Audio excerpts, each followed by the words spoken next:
umaga, ng araw ng pag-alis ni Papa pabalik sa India, hiniling ko sa kanyang magsimba kami magkasama sa St. Paul Abbey.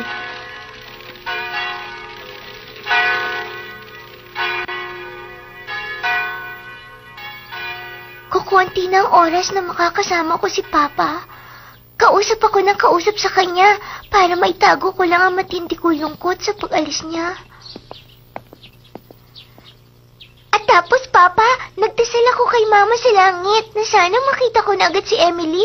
Dito po kami makikita ni Emily. Ibig mong sabihin yung manika? Alam ko, makikita ko siya dito. Kung ganon, sige, lalakad tayo para hanapin natin ang manikang si Emily. Salamat po, Papa. Peter! Po, ano po yun, Miss Sarah? Maglalakad na lang kami ni Papa. Sumunod ka na lang sa amin, ha? Opo.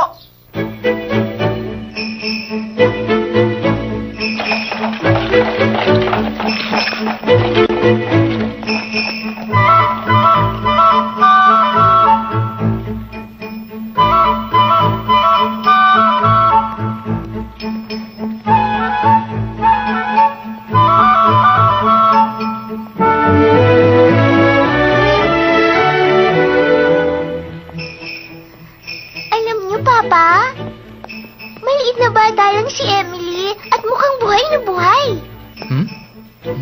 Matalino siyang bata at parang lagi siyang nakikinig sa akin pag kinakausap ko po siya.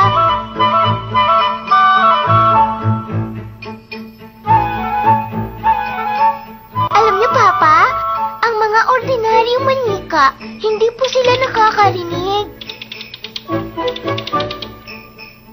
Hindi ganyan si Emily. Sige, hanapin pa natin. Sa tingin mo ba kasama nila dyan si Emily mo?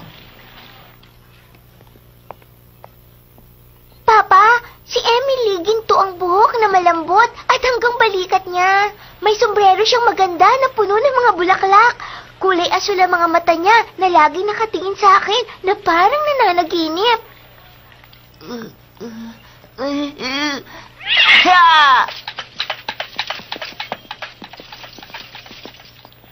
Kasi po, nung iwanan ko ang mga kaibigan ko sa India, ang lungkot-lungkot ko.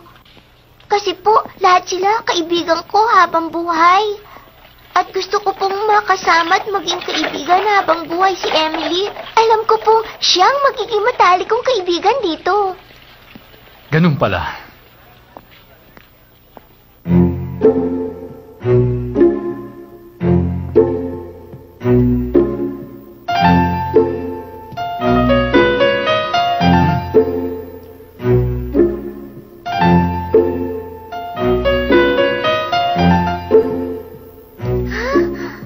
Nararamdaman ko makikita mo na si Emily sa mga manikang yan.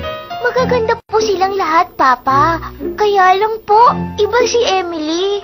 Sarah, may nakita akong napakagandang manika doon. Baka pwedeng yun na ang gawin mong si Emily.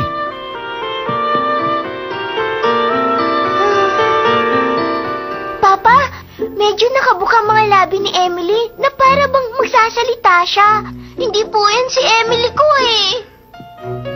Ay, nako.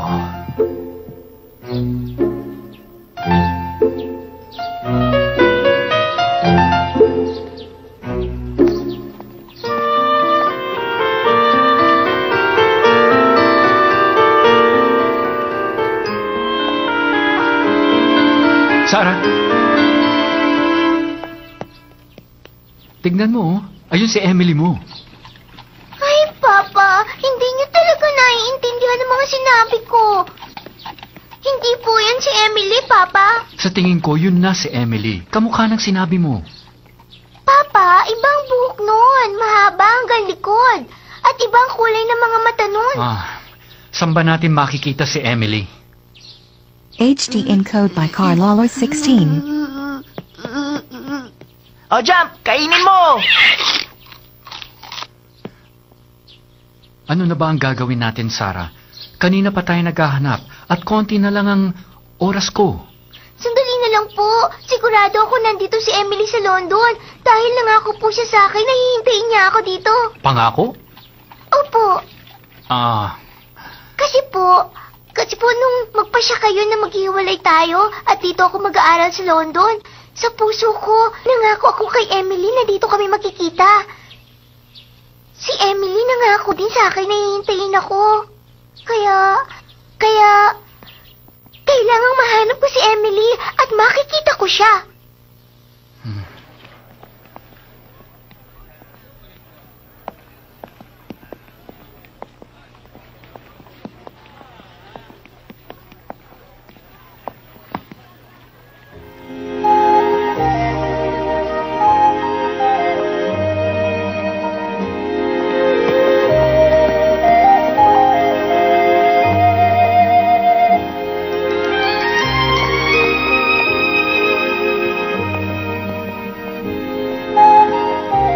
Kawawa naman ang mga manikang yun, Papa. Sarah, palagay ko hindi nila kasamang manika doon. Pero, paano kaya kung si Emily, ganun din na walang maisuot? Ha? Papa! Oh, bakit ano yun? Si Emily! Ayun po si Emily! Ano? Papa, tingnan niyo! Ayun si Emily! Ha? Si Emily po yan! Dito pala niya ako hinihintay.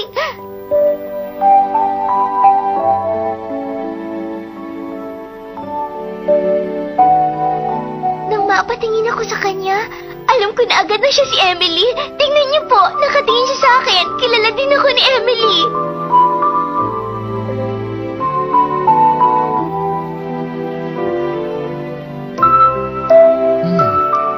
Yan ba si Emily? Sige, kakausapin ko ang may-ari.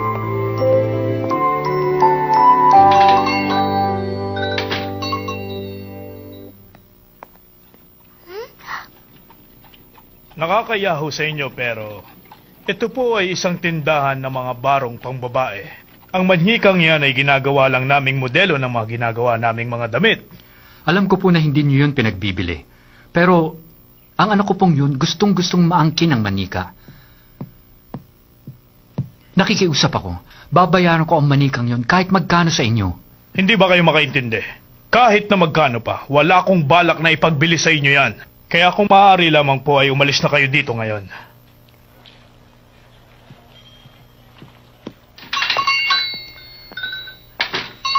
Hindi pinagbibili ang manika, anak. Sana'y maintindihan mo. Sarah? Magandang araw po. Kumusta po? Ako po si Sarah. Narito po ako sa London para mag-aral. At galing po ako sa India. Ang papa ko po, babalik na sa India at iiwan ako. Kaya gusto ko pong makasama si Emily. Emily? Yan pong manikang nakadisplay doon. Gusto ko pong maging kaibigan si Emily. Gusto ko din pong maging mami niya.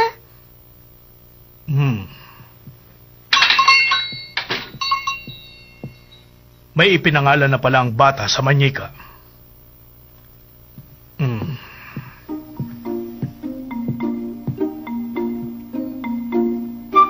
O sige, magandang binibini.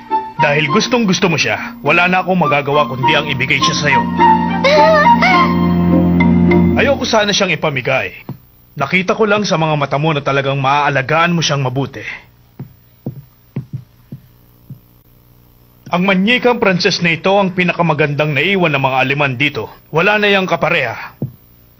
Teka, ilalagay ko sa kahon. Ikakahon niyo? Huwag po. Baka hindi po makahinga si Emily. Ah, tama ka nga. Kaya sige, iaabot ko na lang sa si Emily magandang binibini. Salamat po. Maraming salamat.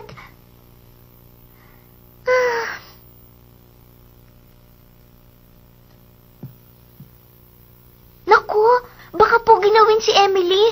Ihanap po natin siya ng damit panlamig. Huwag kang mag-alala tungkol doon. Madami kaming modelong damit na ginawa para sa kanya. Mga sombrero, pangginaw, damit panglabas, gamit na pangloob, guwantes, sapatos, kumpleto siya. Yan talaga ang gawain namin dito sa shop na ito.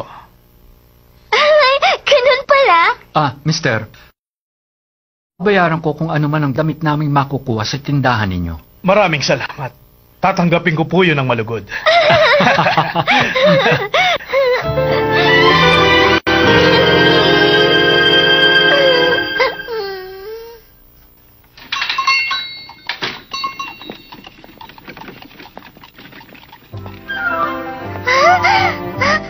Papa, may snow!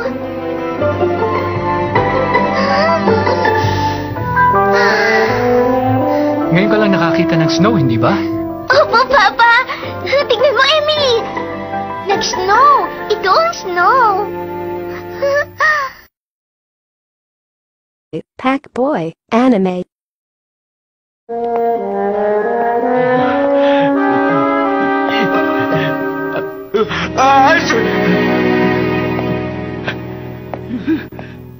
Tingnan niyo yung gamit ng bagong estudyante.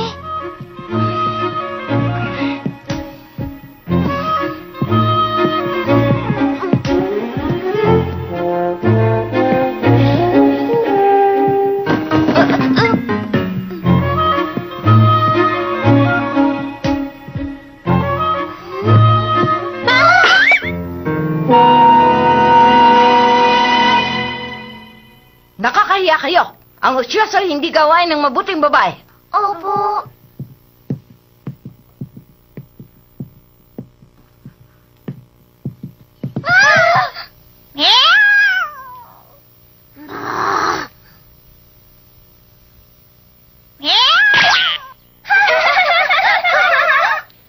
Ang dami ng damit niya, no? Nakakagulat. Mga panloob na galing pa sa Pransya, mga damit na puno ng lace, bordado mga panyo na galing Switzerland, at mga sedang medyas at dose-dosena. Ako, nag-iipon pa para sa sedang medyas. Amelia, sabihin mo nga, ano ang palagay mo doon sa bata? Palagay ko, sa tingin ko, mabait siya, maganda at mahinhin na parang isang prinsesa. Pinalaki ang batang yon sa sobrang luho ng kanyang ama. At mahihirapan tayong supili ng maluhong batang ganon. Matigas ang ulo at kailangan masunod natin ang lahat ng gusto.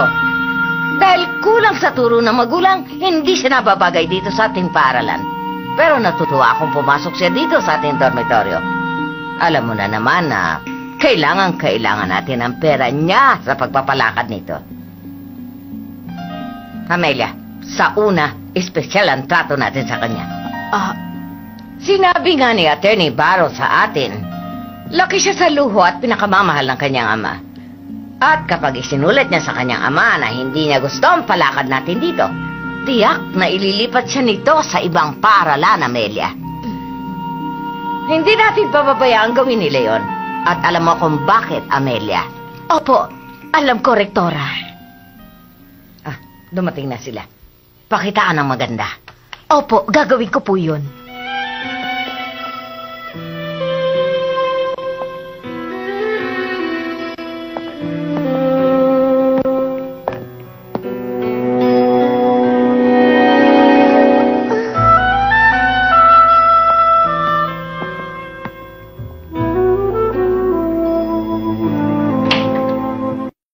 Nakita nyo naman, ginawa namin ang lahat ng hiniling nyo. Salamat po at ibinigay ninyo ang aming mga kahilingan.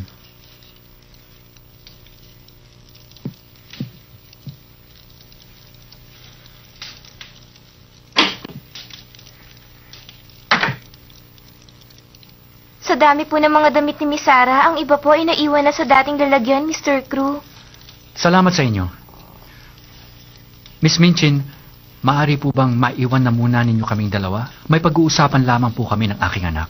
Ay, opo, Mr. Crew. Sarah, magpapaalam ka ng maayos sa iyong ama, ha? Sige po.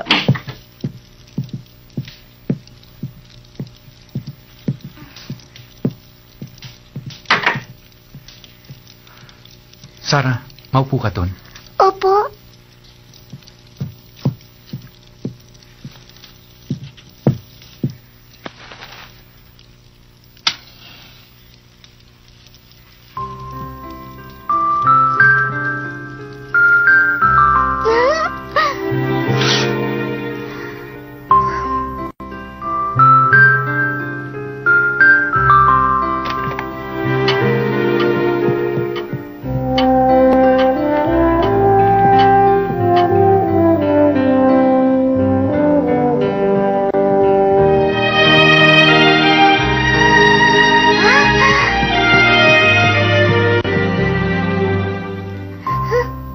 Sarah?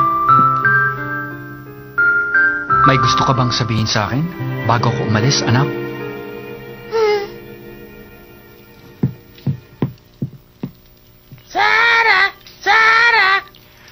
Alam kong kanina pa ay nasabi ko na ang lahat ng dapat kong sabihin sa'yo.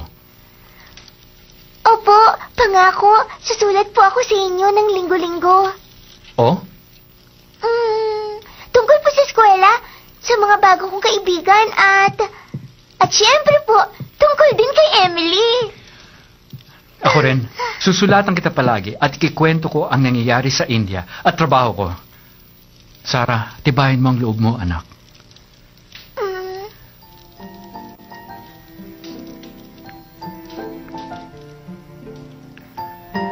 Sarah, nahihirapan din ako. Talagang masakit sa akin ang magkahiwalay tayong dalawa. Masakit na masakit.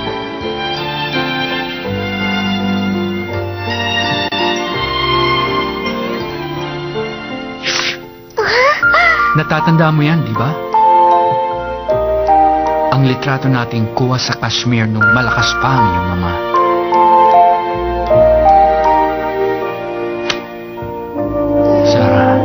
Brought to you by Packboy Anime.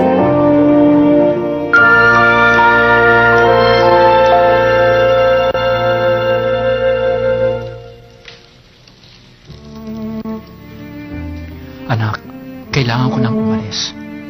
Ngayon na? Ayoko po. Ayoko. Dito na lang kayo. Ayoko. Ayoko maghatid. Dahil ayoko umiyak. Sarah, alam ko, anak. Ayaw mo akong makitang umaalis. At ganun din ako, Sarah. Mag-aaral ka sanang mabuti, ha? Pangako mo yan.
Sarah, aalis na ang papa mo.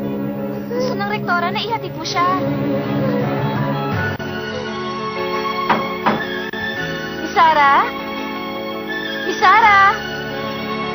Miss Sarah? Miss Sarah?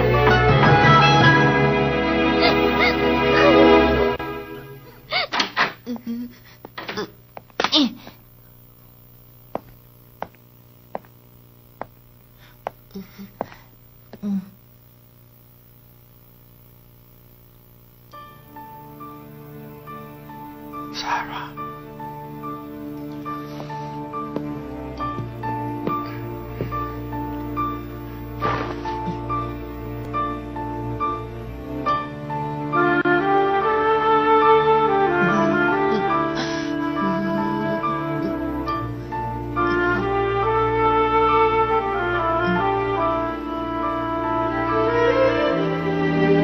Sa pier tayo.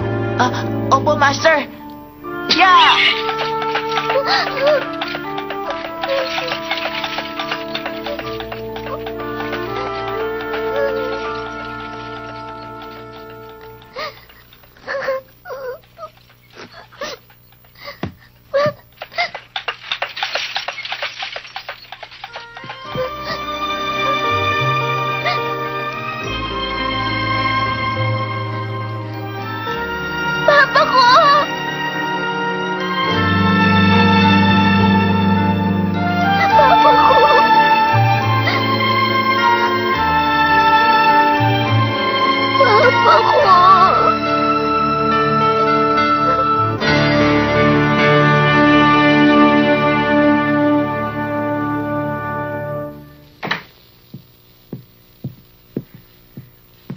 nangyari kay Sarah?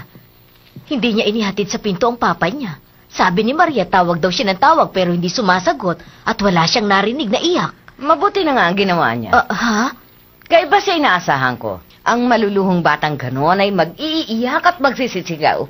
Wala na ang kanyang ama.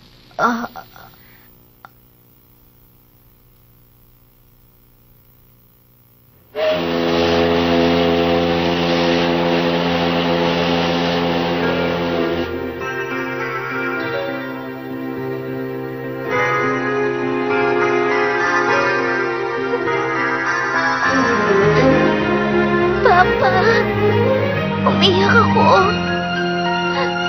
Hanggang ngayon, umiiyak pa ako. Si Mama lang sa langit at si Emily nakakaalam nun.